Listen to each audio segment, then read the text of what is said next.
Hello friends, स्वागत है आपका मेरे यूट्यूब चैनल में। इस व्लॉग में मैं आपको बताऊंगा उत्तर प्रदेश में स्थित सारनाथ के बारे में, जो वाराणसी से लगभग 10 किलोमीटर पूर्व उत्तर में स्थित प्रमुख बौद्ध एवं हिंदू तीर्थ स्थल है। सारनाथ का नाम सारंगनाथ से लिया गया है, जिसकी वजह से इस स्थान का नाम सारनाथ है।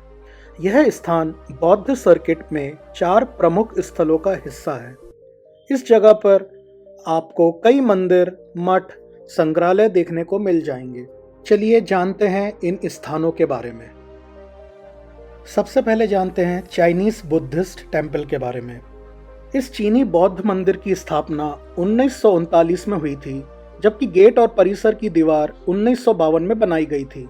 यह इमारत लाल और पीले रंग की चमकदार छाया में है और इसमें सुंदर दिखने वाले चीनी डिजाइन है। इस मंदिर के अंदर विभिन्न आकारों की विभिन्न मूर्तियां हैं और मंदिर छोटा प्रतीत होने पर भी यहाँ वातावरण बहुत शांत रहता है। इस मंदिर में महान राजा हर्षवर्धन के समय 7वीं शताब्दी ईस्वी में चीनी विद्वान ह्वेंग त्सोंग द्वारा अपनाए गए मार्ग का एक विशाल मानचित्र मौजूद है। मंदिर की पीली दीवारों पर लगे एक तख्ती से पता चलता है कि जिस जमीन के टुकड़े पर यह मंदिर बनाया गया था, वह पहले एक वनस्पति भूखंड और मैंग्रोव हुआ करता था। चीनी बौद्ध मंदिर की एक महत्वपूर्ण विशेषता यह है कि एक विशाल बोर्ड पर हिंदी, अंग्रेजी और चीनी में तस्वीरों और लेखों के माध्यम से बुद्ध के जीवन का प्रतिनिधित्व दिखाया गया है।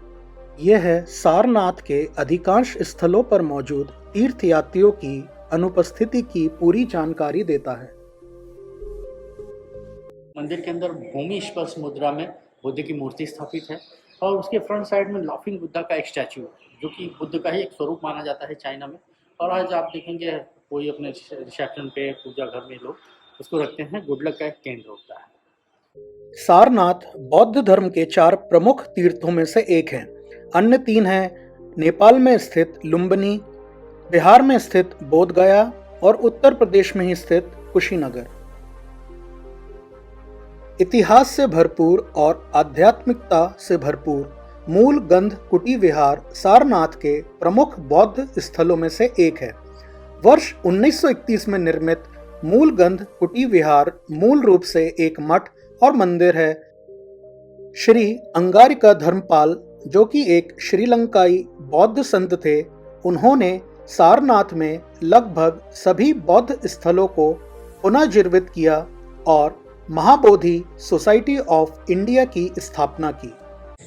इसका फाउंडेशन 1931 में श्रीलंका के एक बौद्ध भिक्षु थे, अनागारिक धर्मपाल, उनके द्वारा किया गया था। इसलिए इसको श्रीलंकन टेम्पल भी बोला जाता है।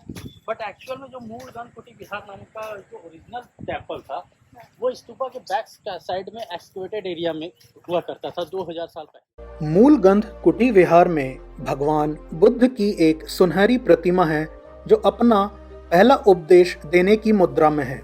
इसके साथ ही मंदिर में भगवान बुद्ध का अवशेष भी है। बुद्ध पूर्णिमा के पवित्र अवसर पर अवशेष को हर साल बाहर निकाला जाता है। श्रीलंका के अनुराधापुरम में प्लान किया गया। देन 1931 में अनागारिक धर्मपाल ने जब इस टेम्पल का फाउंडेशन किया, तो वो श्रीलंका से एक ब्रांच लेके आया है और यहाँ पे लगाया। तो मेन ट्री है वो बोध गया में, उसकी एक शाखा श्रीलंका से एक ब्रांच यहाँ पे लगाई गई है। ये मोर देन 90 ईयर्स ओल्ड ये ट्री आज भी मौजूद है। उसके नीचे 5 शीशों का एक मॉडल बना हुआ है, बुद्ध अपना उपदेश दे रहे हैं, जैसे आपने फोटो देखा था। ये म्यांमार गवर्नमेंट है, म्यांमार एक बुद्धिस्ट कंट्री है। सामने जो राउंड बने हुए हैं, इसको धम्म चक्र या प्रेयर व्हील बोलते हैं। बुद्धिस्ट लोग इसको रोटेट करते हुए बौद्ध वृक्ष एक परिक्रमा करते हैं। इससे मन को शांति मिलती है, मनोकामना पूर्ण होती है। सामने एक बड़ा घंटा है जो अष्ट धातु से बना हुआ 2010 किलो का घंटा है, जो जर्मनी से बाय शिप आया है। किसी जर्मन लेडी ने महाबोधि सोसाइटी को डोनेट किया है। दिन में 2 बार बजता है, मॉर्निंग को 4 o'clock जब ये टेम्पल खुलता है, इवनिंग को 6:30 जब ये क्लोज होता है। इसका वाइब्रेशन इतना स्ट्रॉन्ग है कि इसकी आवाज़ 2 से 3 किलोमीटर तक सुनाई देती है। यहाँ के लोगों के लिए एक अलार्म का काम कर रहा है। जैसे यहाँ पे बुनकर लोग होते हैं, इसकी आवाज़ सुन के अर्ली मॉर्निंग 4 o'clock उठ जाते हैं, रेडियो स्टार्ट करते हैं। जाएंगे सर, एक राउंड मारेंगे अंदर से। कहा जाता है ये वही स्थान है जहां भगवान बुद्ध ने अपना पहला वर्षा काल बिताया था।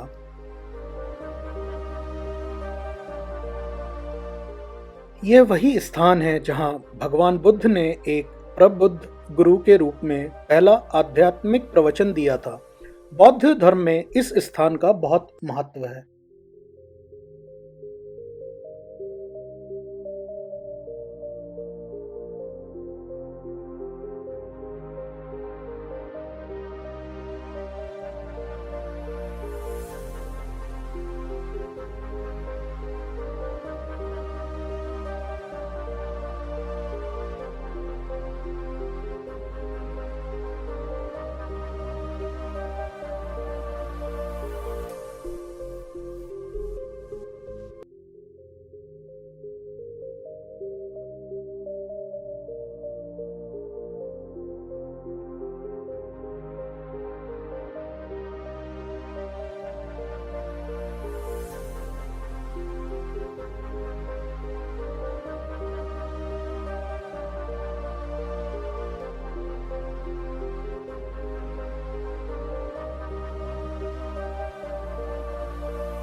धामेक स्तूपक का निर्माण 500 ईस्वी में मौर्य साम्राज्य के सम्राट अशोका द्वारा 249 ईस्वी पूर्व में बनवाए गए एक पूर्व स्तूपा के स्थान पर किया गया था। इस बेलनाकार स्तूपा का आधार व्यास 28 मीटर है, जबकि इसकी ऊंचाई 43.6 मीटर है।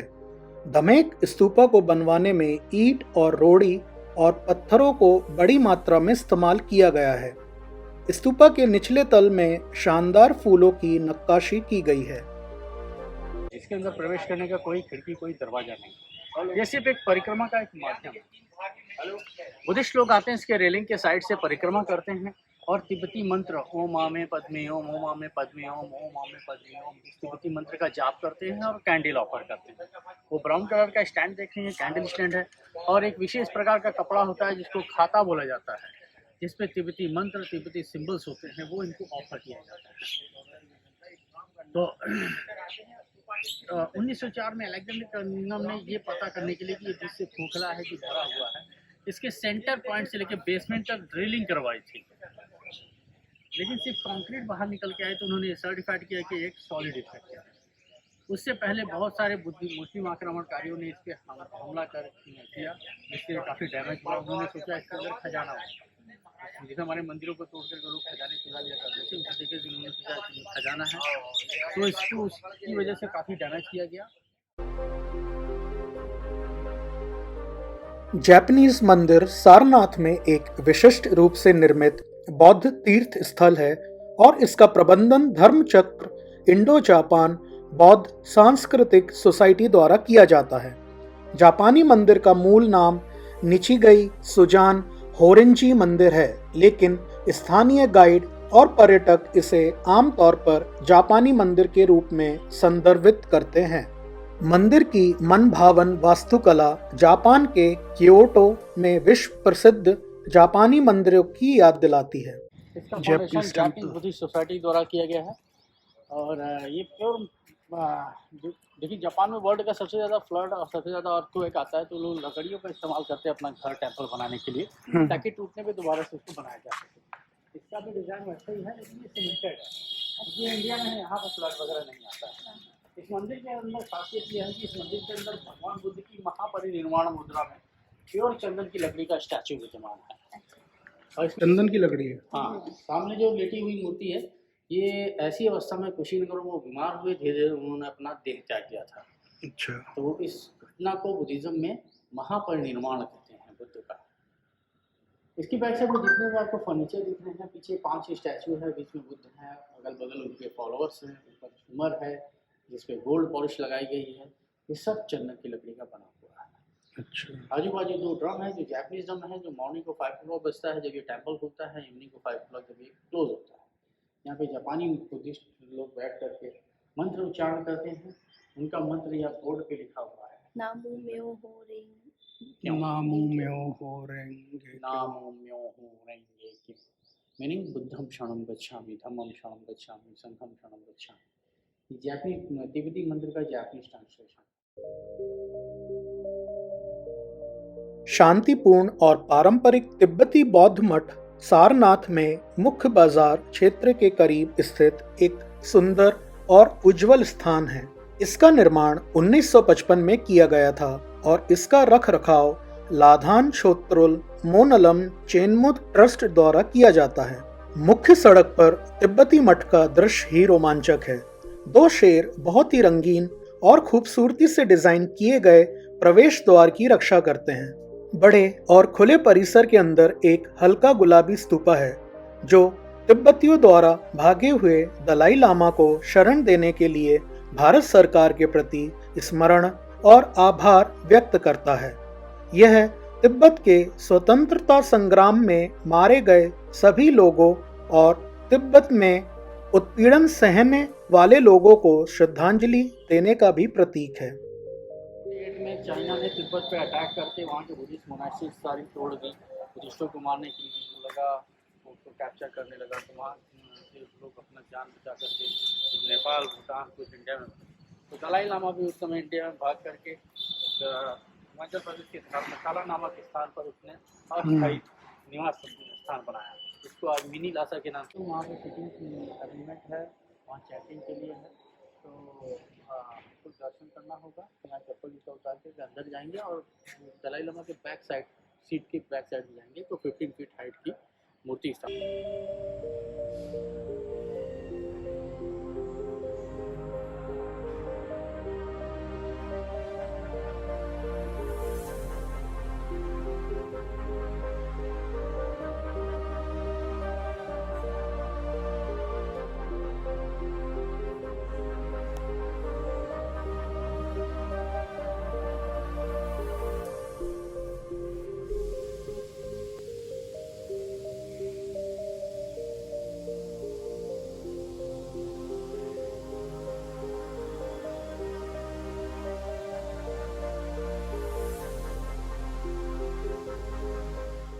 दोस्तों, सारनाथ में घूमने के लिए बहुत सी जगहें हैं। अगर आपके पास समय है तो आप और भी जगह कवर कर सकते हैं। सारनाथ में जितनी भी चीज़ें हैं वो मॉर्निंग 8 से 9 बजे से लेकर स्टार्ट होती हैं और शाम 5 बजे तक ओपन रहती हैं। तो आप अपने टाइम के अकॉर्डिंग यहाँ पे बाकी की चीज़ें घूम सकते हैं। आपके टाइम के अकॉर्डिंग आप यहाँ बाकी की चीज़ें घूम सकते हैं। जैसे आप कंबोडियन मोनेस्ट्री यहाँ पे आ सकते हैं। ये बाकी बुद्ध मंदिरों की तुलना में थोड़ा छोटा है।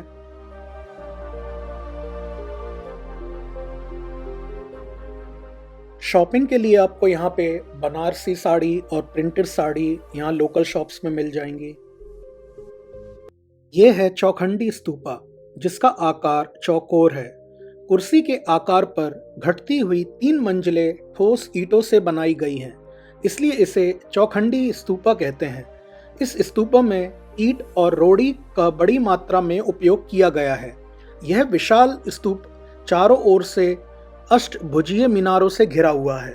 कहा जाता है कि यह स्तूप मूल रूप से सम्राट अशोक द्वारा बनवाया गया था।